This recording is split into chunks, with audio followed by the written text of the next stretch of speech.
So, after Arizona, I went back to California. I went back to California, messed up. Messed up.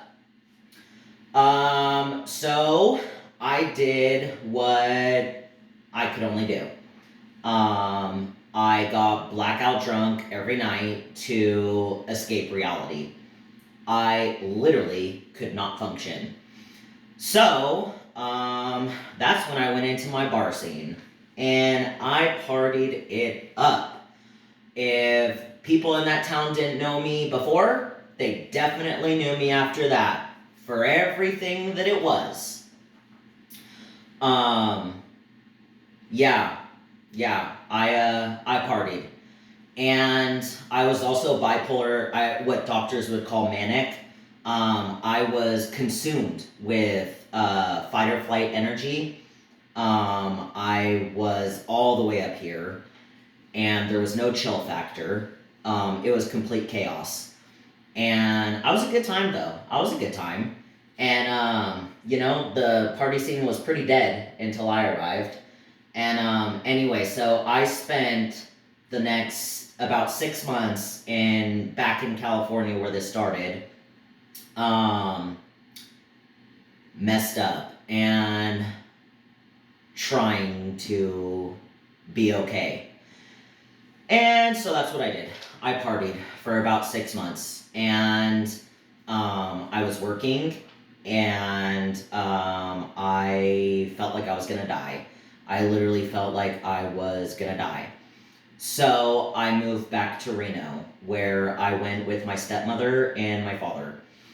And so I moved back to Reno, and I was really messed up after all of this. And I tried to be okay, so I got a job at Tesla.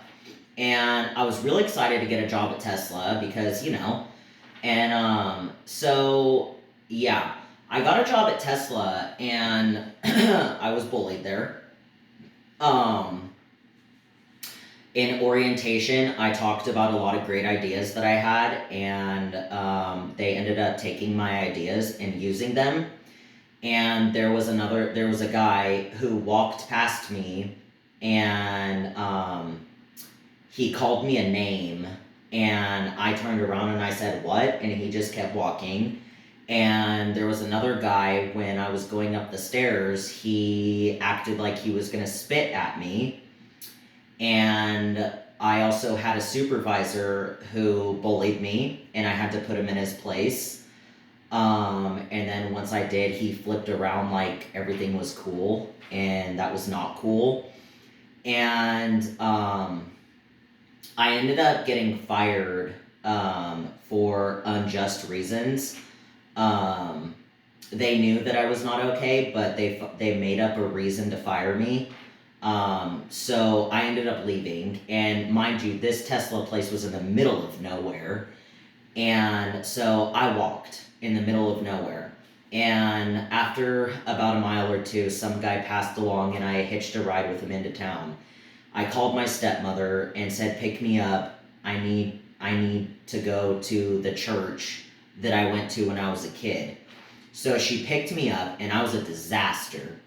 And we get to this church, and I try to talk to the church counselor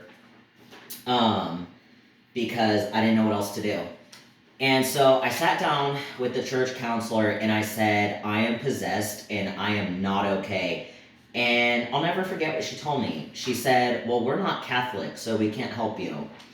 And I just remember being kind of dumbfounded, and left the church. Mind you, this was the church I went to when I was a kid. When I went to that church, I had the nickname Ruthless because all the kids would play Foursquare before service, and I always got the main position, and I never let anyone take me out, and everyone called me Ruthless. And I also cleaned that church at night with my stepmother on the weekends. And so I went back to that church to try and get help. my step grandfather was a pastor there as well. So that happened, and that's when I checked myself into a mental ward for the third time. I had checked myself into a mental ward 2 other times, and so I checked myself into a mental ward in Reno after Tesla, and so I was in there for 2 weeks, and then I got out, and I took 6 months off of work. My stepmother really came in for the save. Before I went to the mental ward, I was a vegetable, and I literally could not do anything but lay on the couch. She said I was gray. I got shingles. I got hives. I was throwing up all the time. I couldn't eat. And she really came in for the save. She nurtured me and really for about 6 months. I took 6 months off work to cope. And that's when COVID hit.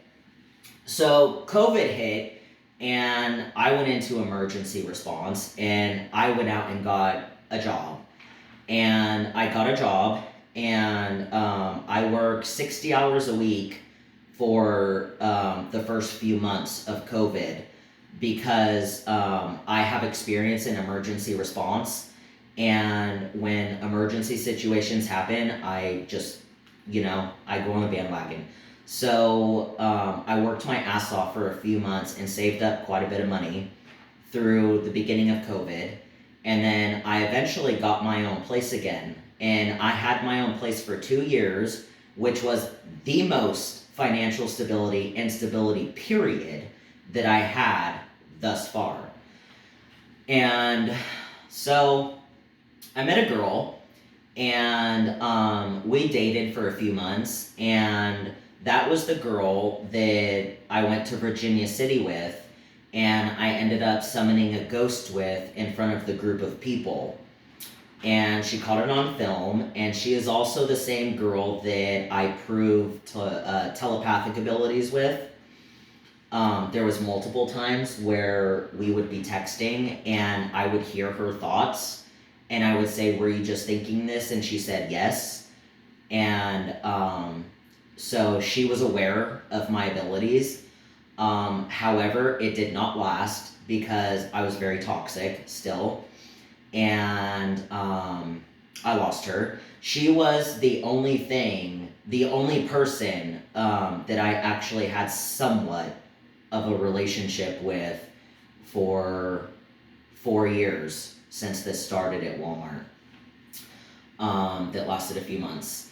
And then after that, I started talking to 2 girls online, and one of the girls I was talking to played a lot of games, and I caught her multiple times lying and cheating. And she also was aware of my psychic abilities because I had proved them to her a few times too about telepathy. And then there was another girl I dated for a while, and that was pretty bad because I ended up sending her a lot of money because I was kind of dumb. So that was all toxic. And so all of that was going on during that. And that's when my beloved Kidamau had passed away after. And when Kidamau passed away, that was deeply tragic for me. I always called him my soulmate. I have a cool story about him.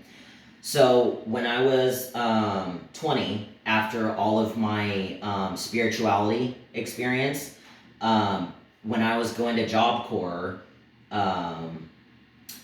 I was reading a book in bed, and it was Eckhart Tolle, The Power of Now. And I was reading the book in bed, and my cat comes down the hallway and stops in the doorway. And we look at each other. We lock eyes for about 2 seconds, and I felt the life force energy come all the way up my spine and up out of my head into the sky. And as I felt it, my cat's eyes saw it and followed it. And once it shot up out of my head and into the sky, his eyes got super big and he bolted down the hallway. So that was a cool story. That was at about 20. And yeah. My cat was very, very dear to me, and when he passed away, I took that very hard. And that was a year and a half ago, and that is when I decided to sell everything and move to Tennessee, which was last summer. That'll be my next video.